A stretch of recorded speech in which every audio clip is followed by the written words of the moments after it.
There is something about Norway, though. There's something kind of cool about it. And what's crazy is now I'm just getting ready to go to the airport and go to my next city. We can see some local spray paint and the old style, like Scandinavian style houses where there's not a lot of windows in it because it's so cold. And a lot of empty buildings, not many people. It's very, it's not bleak, it's just cold and it's empty. There's not a lot of people, but it's weird because I've been here now 3 or 4 days. Now it's 28 degrees, right? Everything's frozen, but it doesn't, I'm used to it now. I mean, I know my mind is telling me, be careful, don't stay outside all day long. But I actually feel normal. You know, it's like, yeah, I don't even care what temperature it is.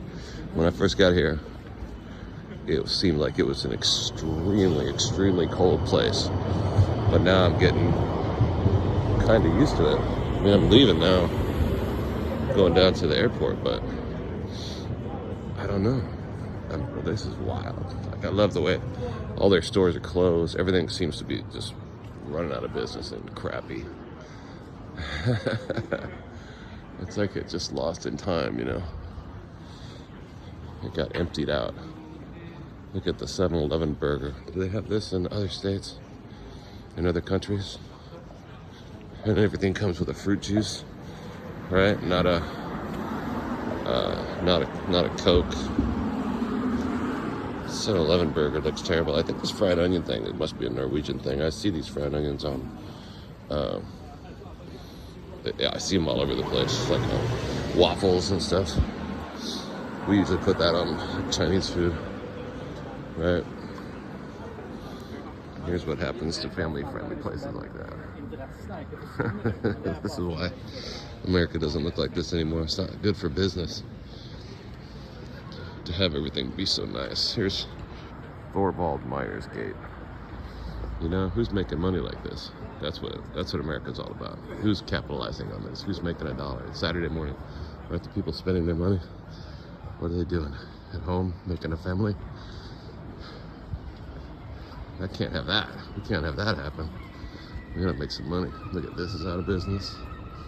This might be open. Firstkin. Herbenstagen. Oh, it's like a convenience store. Look at the bread is right from the oven. First flour bread. Shoeplass. So this is a train. I've taken the streetcar a dozen times since I've been here. I never paid for it once because I don't know how to. There's not a clear indication how to pay. Texas, is this really a Texas grill? I guess it's not unlike the one in Harlem, huh? On 116th Street. I mean, it is unlike it, but it's certainly not Texas. Yo, see, cutting edge. Like this wild underground thing that they do. So on one hand, it's very cut. Look at here's like Austin, Texas. The truck food court. This is just like on South Congress in Austin, Texas. They have the food truck parking lot. Saturday morning. I mean, these food trucks are it's always a bad idea. You're never gonna make money at this. If there's somebody out there that's making money on their food court, more power to you, but it's not, I don't think it's a winner, unfortunately. Because here's what happens. It's a beautiful day, but it's only 28 degrees. And nobody's gonna stand out there. You know, clearly, it's Saturday at noon right now. So that'd be a great time to be out and partying with your family and stuff like that.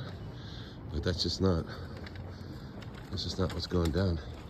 At least here in Oslo, Norway. Oslo, Norway. This is your trip. It's such a trip. Look at this. Emil Flattenass. Established 1890. Emil Flattenass. Trip. O'Connor's Irish Pub, because there's always an Irish pub, right? Korsgata. What is this? Cottage pie, 295 kroner. And it's not cheap over here too, I noticed that. Bangers and mash, $295. It's 10 to 1. So that means that's $30, $29.50 for a plate of bangers and mash. Know what I mean?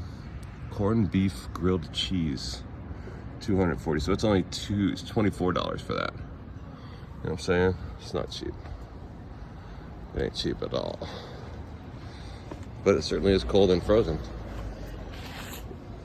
And as I said, it's 28 degrees, and I just don't, it doesn't feel cold anymore. It's crazy.